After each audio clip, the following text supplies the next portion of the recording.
Imagine if the way you use the internet, something you do every single day, just fundamentally changed. Like the browser itself, that tool we all rely on gets completely redefined. That's what we're diving into today. Perplexity's Comet browser. This isn't just, another browser option. It looks like a real disruptive force. It could seriously put pressure on giants like Chrome. And, maybe more importantly, it might fundamentally change how you actually work online, how you get things done. For this deep dive, we're looking at a big report, Perplexity's Comet browser, a disruptive force in the browser landscape, plus a bunch of recent articles really digging into its impact. So, our mission today, unpack why people are calling Comet a killer browser. We'll look at how it's already shaking things up in the industry and what its potential means for your digital life. I mean, the big thing seems to be AI finally being built into the browser, not just added on. Exactly. And that's the key takeaway, really. It's not just a new piece of software. It feels like the start of a whole new era for how we interact with the web. We're moving past simple navigation. It's becoming something more intelligent, more proactive. Okay, let's unpack that. So Comet redefines browsing how? By putting AI right at the core. Right. It stops being just a tool to get to websites. The report calls it a cognitive operating system. Cognitive operating system. Yeah. Okay. Right. So less like a passive window, more like an active assistant. Yeah. Think of it like moving from just navigating to actually understanding. Cognition over navigation. Why, though? What's the driver for that shift? Well, the why is pretty critical. Current browsers, especially the big ones, they often lean heavily on ad-driven models, right? That's how they make money. Exactly. But that can sometimes get in the way of what the user is actually trying to do. Comet seems to be taking a totally different path. It prioritizes your tasks, your productivity. That's a really significant shift in purpose for a browser. Okay, prioritizing tasks. How does it actually do that? Let's get into the specifics. The first big thing you mentioned was AI native integration. So the AI assistant isn't just an add-on like we see in Chrome sometimes. No, not at all. It's built into the browser engine itself. It's inherent.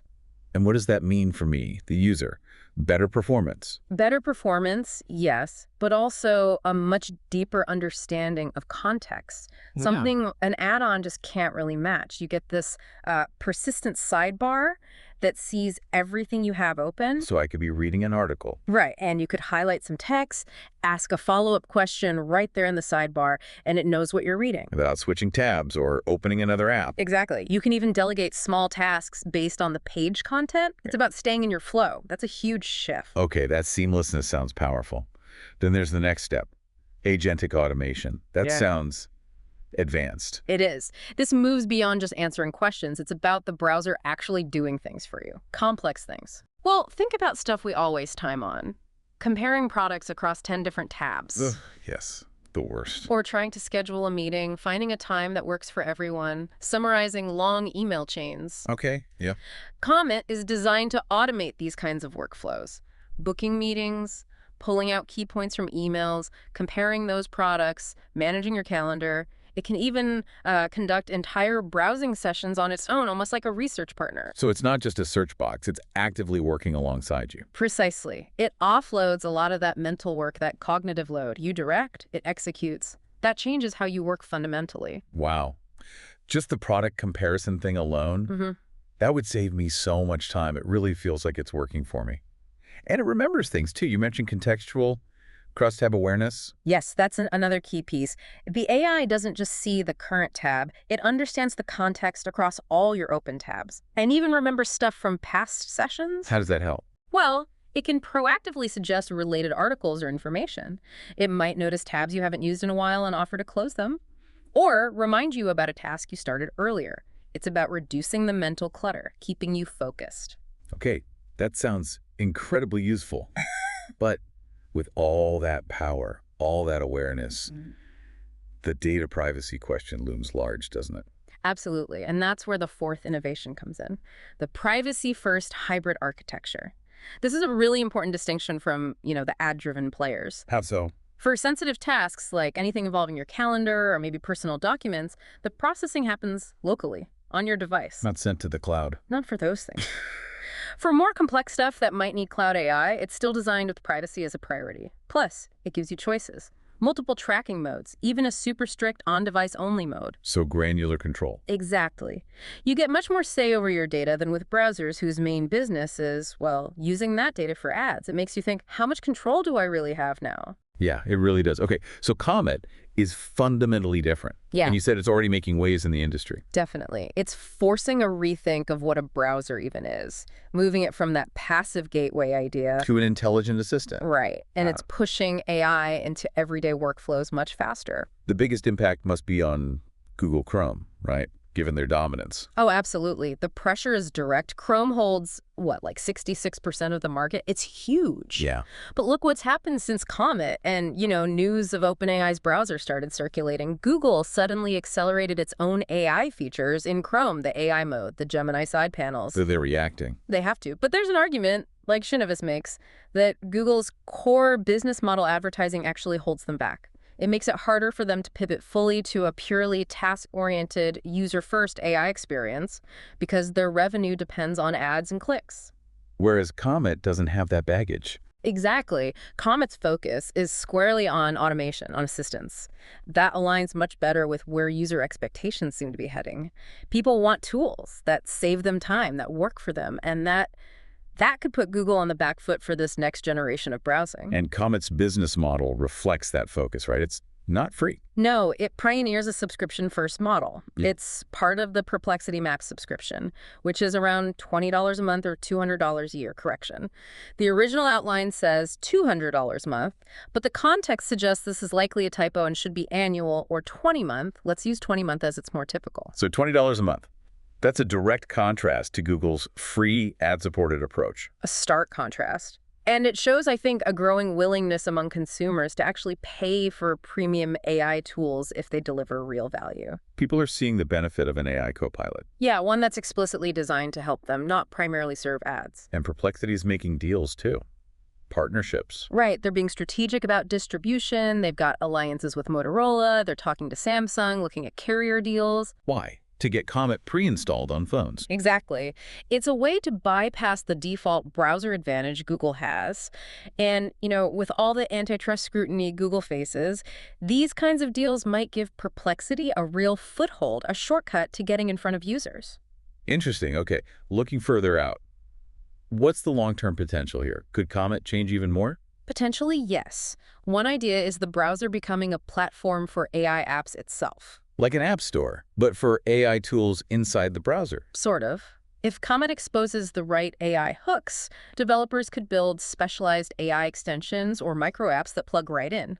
Imagine AI tools for specific industries or tasks all running seamlessly within your browser workflow. That could create a whole new ecosystem. It could. And then there's the big one, disintermediation of search. Meaning bypassing Google search. Pretty much. If you're just thinking out loud to your browser, getting answers and summaries directly from Comet's AI. You're not clicking on Google search results pages. Exactly. And you're certainly not clicking on the ads on those pages. Wow. That directly attacks Google's core business model, the bedrock of their empire. It's a fundamental challenge. What is search when your browser just gives you the answer or does the task? That's a massive question. What about for businesses? Enterprise use. That seems like a key target for Comet. It has built-in integrations for tools professionals use every day. Slack, calendars, CRMs, document editors. So making it indispensable for work. That seems to be the goal. Positioning it as an essential productivity tool for knowledge workers, maybe like how Excel became totally essential for finance folks. It's about deep integration into professional workflows. And you mentioned regulatory pressure earlier. Yeah. How could that play out? Well, it's speculative, but imagine if antitrust actions forced Google to, say, divest Chrome or make it easier for users to switch defaults. Okay. Comet is built on Chromium, the same foundation as Chrome. So switching would be easy. Settings, extensions, they'd mostly carry over. Potentially very seamless, yes. If that happened, Comet, being AI native already, could scale incredibly quickly by grabbing disillusioned Chrome users. It could really accelerate Chrome's decline if Google was forced to unbundle things. So bringing it all together, this really is shaping up to be a new browser war, isn't it? A direct clash. Absolutely. It's a clash of philosophies, of business models. You've got Perplexity, subscription-based, user-centric, AI-first, minimal ads. Versus Google, Free, ad-driven, search first, now trying hard to integrate AI without disrupting its main revenue stream. Let's quickly compare head-to-head on key features then. AI integration. Comet built-in core architecture. Chrome, more like an add-on Gemini side panel. Context awareness. Comet.native, crosstab, remembers history. Chrome, more limited, mainly within a single search or prompt. Task automation. Comet, agentic booking, summarizing, comparing built-in. Chrome relies more on extensions or manual effort. Privacy. Comet, local processing options, strict modes, explicit control. Chrome, part of Google's broader data ecosystem. And the business model. Comet.subscription, around $20 a month. Chrome free, supported by ads. Extension compatibility. Both are pretty good there, being Chromium-based. Comet supports Chrome extensions. So the competition is fierce.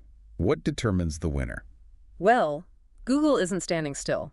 They're adding AI features fast to protect that ad revenue, but Comet has the advantage of that clean, AI-first design and the strong privacy angle.